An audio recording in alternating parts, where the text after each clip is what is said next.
Hi, everyone.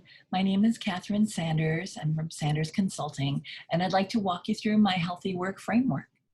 So here we go. Share some slides with you. All right. So I'm a human factors and work systems engineer, and this is a framework that I developed to describe healthy work. So one of the first things I like to ask people is, what does healthy work make you think of? Right? Does it make you think of exercise or meditation or nutrition? Well, the thing is that healthy work actually has nothing to do with any of these, although I'm a fan of yoga myself and I have my own personal meditation practice and I try to eat healthily. Healthy work has nothing to do with that. Healthy work is actually designed with intention for human beings. It's informed by 100 years of research evidence, and it's customized by the people doing the work. So I want to start here with the human factors work system model. This is something that was developed by Smith and Sanford in the 1980s. Professor Michael Smith was my major professor in graduate school for my PhD, and he and his colleague came up with this model: people doing tasks, which then are bundled into jobs, using technologies, which are both equipment and ideas, in physical and social environments within organizations that have cultures and histories, policies, and procedures. And so what we need to know about these work systems is that all of these parts of the work system are interdependent, and they're also all dynamic, meaning they're changing all the time. So work systems aren't something that you optimize once and then can walk away from, because they're constantly shifting. All of these parts are interacting with each other constantly. So when we introduce a change into the system, then what we want to do is make sure we can forecast. If we're changing someone's job or introducing a new technology, we want to look at the impact that those changes will have on the people doing the work, on the social and physical environments, and on the organization itself, its reward structures, its policies and procedures, its production requirements, etc. So work is a dynamic system, and work can be designed to promote health. But this model says actually nothing about whether or not a system is healthy. So when I develop my healthy work framework, I'm talking about work as a system, and I'm saying that healthy work systems meet people's needs, they reduce the risk of doing people harm, they promote the sustainability of the whole organization, and they have design principles which include inclusivity, responsiveness, and being congruent. And I will explain briefly each of these concepts here. So we're going to meet people's needs, we're going to reduce the risk of doing people harm, and we're going to promote the sustainability of the whole organization.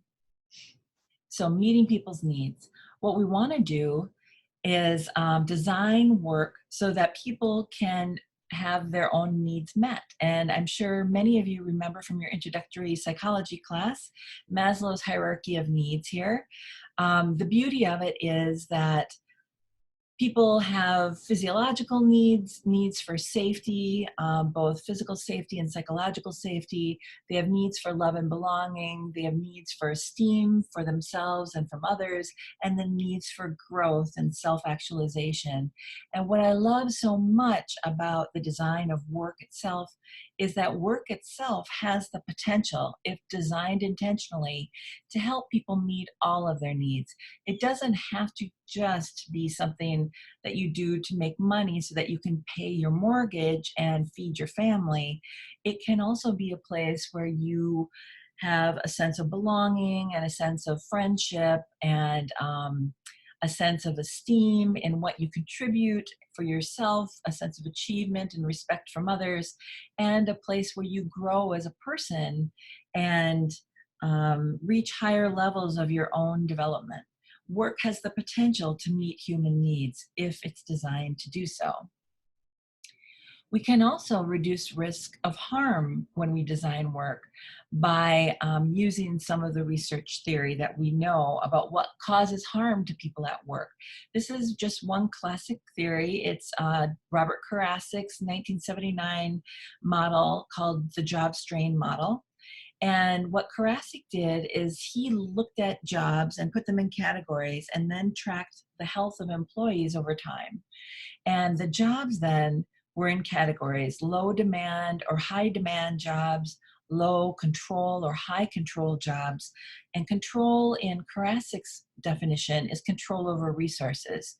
So jobs in this yellow part of the matrix of low demands and low control, he called passive jobs. So I would think of an example of a passive job would be perhaps someone who sits in a parking ramp booth all day.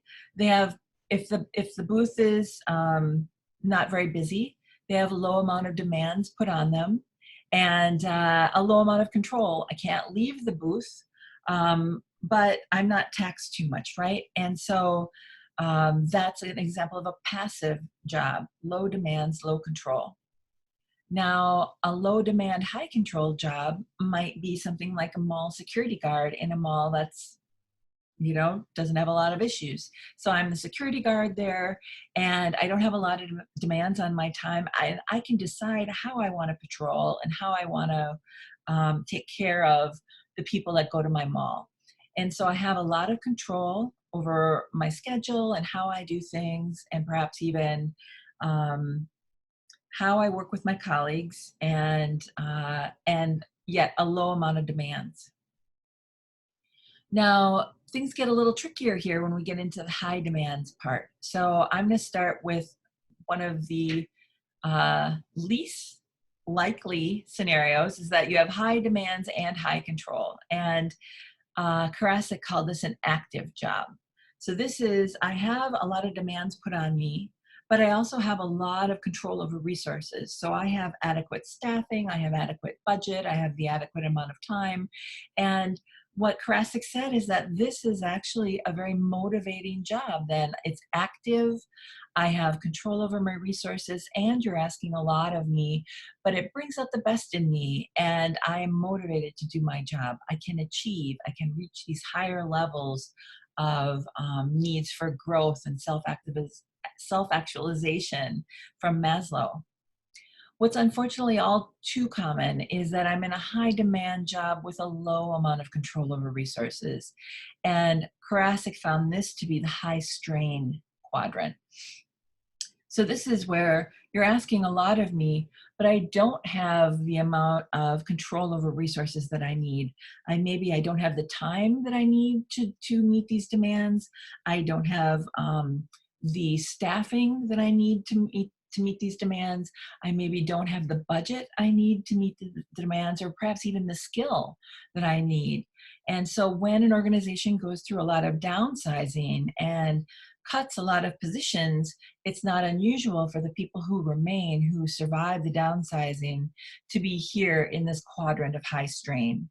And when we are in this high strain quadrant, this is the place with high demands and low control over resources that we can find outcomes of psychological and physical illness. This is where we create the conditions for burnout. This is a place where employees might find themselves suffering more depression and anxiety. It can even, if it goes on long enough, translate to physiological and physical illnesses such as high blood pressure or headaches, back strain, tension issues, autoimmune disorders. Anything that has to do with stress would live here. So what we want to do when we design jobs is we want to reduce the risk of doing people harm. And one of the most important things we can do when we design a job is figure out what are the resources we have to provide for people, and let them have control over those resources so that the demands that we're asking of people can be met without causing them harm. And the third factor in my framework is promote the sustainability of the whole organization. What we want to do is use our resources wisely. We want to make sure that the organization persists. You know, we can't give everybody everything that they ask for and go out of business, because that doesn't help anybody. If we go bankrupt because we're trying to give everybody everything and not ask too much of people, then putting people out of jobs isn't sustainable, right? But what we want to do is use our resources in ways that support sustainable productivity, right? And quality work, where people can make informed choices um, about how to spend their time, have the resources they need to do their best work for the better of everyone involved. So we have the work system, where we're going to try to meet people's needs with the design of the system itself. We're going to try to reduce the risk of doing people harm, and we're going to promote the sustainability of the whole organization. And we're going to do so with some design principles: inclusivity, responsiveness, and congruency. So we all know that people have needs, right? We talked about a few of them, and these needs drive our behaviors. People also have skills and abilities that change over time: cognitive functioning, physical abilities, emotional capacities, and our capacities fluctuate according to our hardiness and our resiliency. So people are like this beautiful, complex, moving target, right? There's no such thing as a person who's staying stagnant. People are changing all of the time. And so when we design for inclusivity, we're designing for a range. We're designing for a range of needs across people, right? And we get to decide. So let's say we can design for people who need a lot of autonomy and people who need a moderate amount of autonomy. We can decide what these parameters are going to be. Are we going to design for only the people who need tremendous amounts of autonomy, the middle of this bell curve? Or are we going to design for people who also want more structure and some autonomy? So we decide how far we're going to go in meeting people's needs, and we're going to try to design to be as flexible and inclusive as is feasible, right? In terms of psychological needs, in terms of physical needs, in terms of emotional needs, right? And then, because people are changing all the time, we're actually even going to try to be flexible within people, because we know that, for instance, the need for flexibility and scheduling that I have at the beginning of my career when I'm a young mother might be different than the need I have for flexibility in my schedule further on in my career when my children are in school. So what we're trying to do is design a work system that's responsive to when our people are changing. So it's flexible, sort of like if you think about the principles of ergonomics, is that we want to be able to adapt to our people. That doesn't mean that we can adapt to everything that everybody wants. We're not going to try to design out on the very edges here, but we are going to try to design some flexibility into our system so that when our people change over time, we can adapt to them and retain our talent. And another design principle in our work system is going to have to be congruent messaging. So we are going to back up the things we say with how we work. So we're not just going to talk about burnout and work-life balance.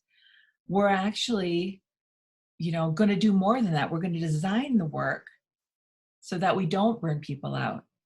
So an example of a really common situation is that we set up a wellness program, right, to incentivize healthy living. So we're going to tell our people, you need to get out in the fresh air and you need to do this 5K, and we're going to give you a discount on your health insurance premium if you join a CSA or you do the BMI, and we're going to incentivize healthy living. So this is a message that we send, and we mean it. We want our people to be healthy and we want them to take good care of themselves.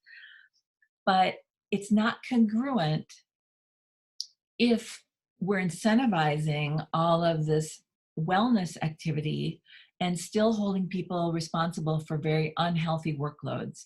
It's not okay to give both messages at the same time. Unintentionally, what we're doing is we're eroding trust. We're essentially saying to our employees, we want you to be healthy, and it's all on you. You need to be the person to go meditate and be mindful. We're going to keep giving you this unsustainable workload and talking about wellness, and we're not going to change the work itself. So, what we want to do for sure is be congruent with our messages, right? So, healthy work then is designed with intention for human beings. It's informed by the research evidence, and always, always, it's customized by the people doing the work. This is what I mean by healthy work. If you want to learn more about healthy work systems or get the handout for my healthy work framework, go to katherinesandersconsulting.com or take an online class at beeffectiveseries.com. Thanks so much. I hope that this is helpful to you, and take good care. Bye-bye.